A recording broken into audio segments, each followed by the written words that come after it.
지구상에서 가장 무서운 장소로 표현되는 JSA 조인트 서큐러티 에리어 공동경비구역을 통해 북한군 병사가 귀순을 했습니다. 갑자기 벌어진 귀순 사건으로 남한과 북한 모두 긴장 상태가 되었고 JSA에 근무하고 있는 유엔군까지 촉각을 곤두세웠습니다. 거듭되는 북한 미사일과 핵도발에 이은 판문점 귀순 사건은 양측 모두를 당황스럽게 하였고 긴장 국면의 수위를 높이게 되었습니다. 동북아시아에 번진 군사적 위험 수위가 한층 높아졌고 북한군 지휘부도 상당히 당혹스러움을 감추지 못하고 있습니다. 대부분의 귀순이 야음을 틈탄 시간에 이루어졌다는 것을 상기하면 대낮에 판문점을 통해 벌어진 귀순은 상당히 이례적이라고 할 수 있습니다.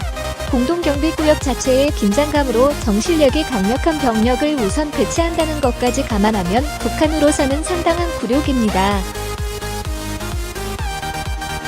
70년대까지 북한은 군사력이나 경제력으로 한국보다 우월한 위치를 차지하고 있었고 한국은 이를 극복하기 위해 많은 노력을 기울였습니다. 경제력이 급격하게 성장하면서 북한과의 차이는 오히려 역전이 되었고 현재의 군사력은 비교가 되지 않는 수준입니다.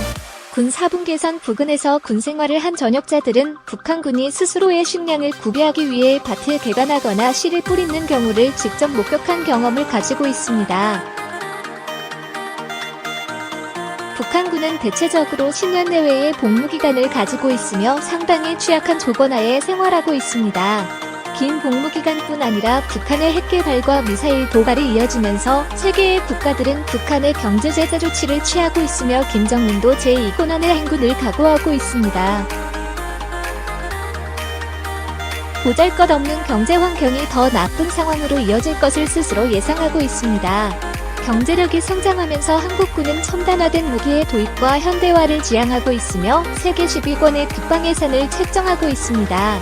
한이 없어 1년에 한 번 0.4격을 하고 이라크전에서 뚜껑이 따이며 굴욕을 당했던 소련제 T전차를 운용하는 북한과의 차이는 확실합니다.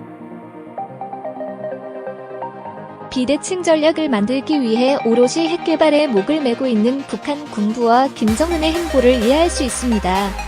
귀순 병사가 귀순 의사를 내비치기 시작한 시간다리는 1976년 도끼만행 사건으로 돌아오지 않는 다리가 폐쇄되면서 새로이 개설한 다리입니다. 북한 군부는 여전히 뛰어난 전력을 보유하고 있는 북한군이 한국군 정도는 쉽게 압도할 것이라고 선전했고 미국과의 맞대응을 주장했습니다. 강군을 보유하고 있는 것으로 포장한 북한군의 실상이 귀순 병사 사건으로 민낯을 드러내게 되었습니다. 한국군도 그러하지만 JSA의 높은 긴장 수위로 병사들의 군기는 최정점이라고 해도 과언은 아니지만 귀순 병사에 대응하는 북한군의 모습은 허술하기 짝이 없습니다. 정전 협정을 의식하지 못하고 군사경 개선을 넘어오고 자동 소총을 발사하기도 하였습니다.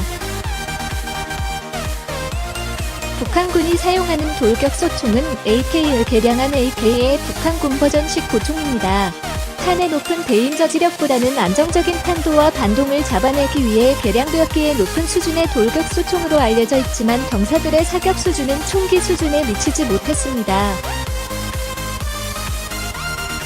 상관을 기다리는 모습에서도 긴장감 가득한 JSA에서 발생한 위급 상황의 병사들이라고 보기 어려운 수준이었습니다. 경제적인 빈곤으로 오랜 군대 생활을 지치고 피로한 모습이 역력했으며 강군의 모습이라고 하기에 상당히 부족한 것들이 대부분이었습니다. 현대전이 첨단 장비들의 해군과 공군력에 의해 좌우되는 흐름이기는 하지만 지금까지 널리 알려진 북한군의 강력한 모습이 허구일 수도 있다는 의견이 제시되고 있습니다. 높은 정신력을 강조한다고 해도 오랜 기간 배고프고 추위에 노출되면 의지의 한계에 부딪힐 수밖에 없습니다.